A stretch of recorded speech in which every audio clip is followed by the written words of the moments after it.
Hey everybody, welcome back to Fiesta Friday. We now have the pleasure of talking to a true scholar of Guam history from the University of Guam. We have Dr. Nicholas Goetzfritd.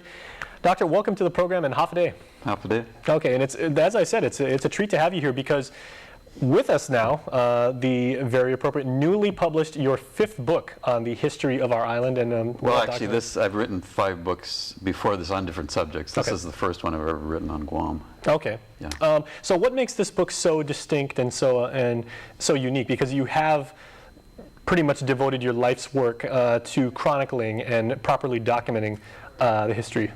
Well, yeah, this book took a few years, off and on, actually. I mean, you know, I was living a life too, and I have kids and a wife and so forth.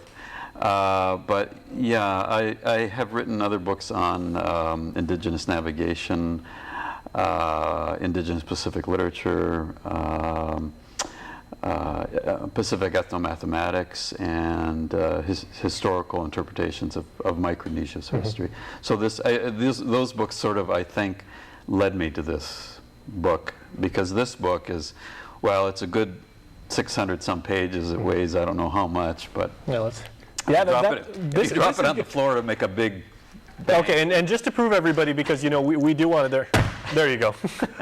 Just to prove that our microphones work. So there you go. Yeah. Sorry to have dropped the book. No, that's okay. But no, it's beautiful. It's beautifully bound, and it looks like it's It's from the University of Hawaii Press. Yeah, I had another book published by them before this, and they did a good job. Okay.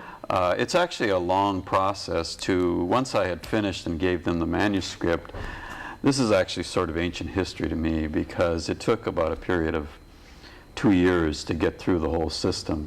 It has to be approved by the board of the University of Hawaii Press.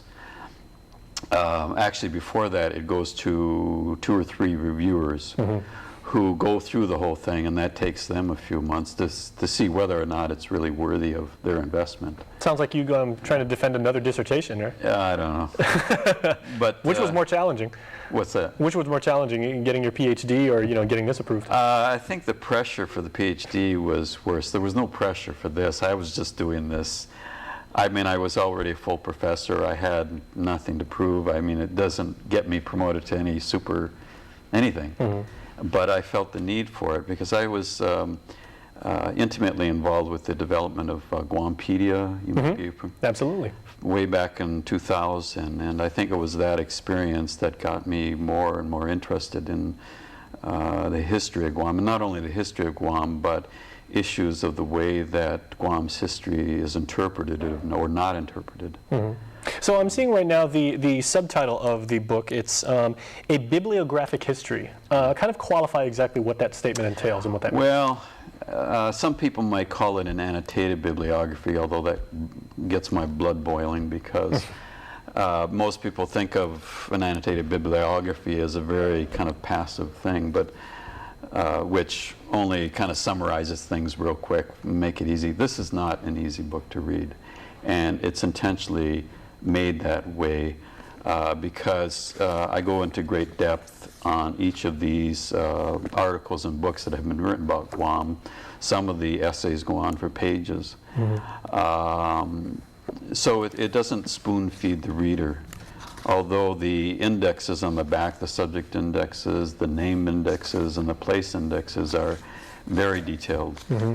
And it kind of flushes out kind of what seems to be almost an endless number of issues and angles that one could take about any time period of Guam's history. I was going to ask, because like as you were giving us the rundown from that, I was thumbing through the variety of topics here, and in compiling this, did your research lead you to challenge maybe any of the assumptions or any of the knowledge that we on Guam have come to understand as like this is the history and everything? Did you make any major breakthroughs in doing this? Well, I don't know. The only major breakthroughs I think will occur when people, and hopefully young scholars, actually take the effort to read the book. I think their minds are going to be filled with all kinds of problems and issues about the way that Guam's history has been interpreted. There was a book launching at UOG yesterday, and I had to give a little speech, and one of the points I was making was that for Guam's history to advance in terms of its interpretation, it needs to get away from, the standard chronology of, Magellan stumbling upon this island, and then San Vitores, and then the Spanish. I mean, those are all things that happened, of course. But Guam's history has people in it. It has Chamorro people in it. It has individuals in that history that need to be drawn out. And I actually dedicated this book to, and I talked about that too yesterday, about two lepers.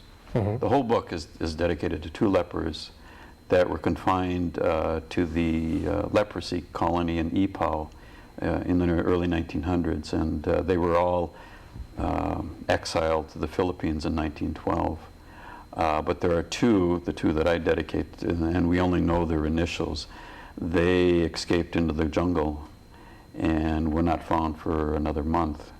Now there's a story behind those two people. And to draw out individuals like that and make them the central part of Guam's history, I think is very important now. I think Guam's history, just by its own impetus has matured and is maturing and is branching out. And I think that's a very important goal to pursue now. Okay, well, Dr. Goetzfritd, obviously, these gems and many more can be found in your book. Fortunately or unfortunately, depending on how you look at it, we understand it's sold out, a bestseller right now. They're doing their very best to replenish their supply. They're doing. But actually, I went into GPO. There was a number of copies in there. They're gone. Fantastic. They're gone. Okay. But the mall, I noticed the other day, there was maybe 4 or 5. So hopefully, they're ordering more. But you can actually, the cheapest place to get it is Amazon for $39. Okay. Whereas if you get it through the publisher, the University of Hawaii Press, it's $55. Okay. Well, thank you so much for your work, and we can't wait to makes a great Christmas gift. Oh yeah. Okay. Well, make sure to check it out. It is on Amazon or Barnes & Noble right now.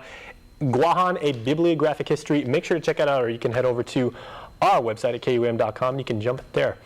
We will be back right after this. Stay tuned.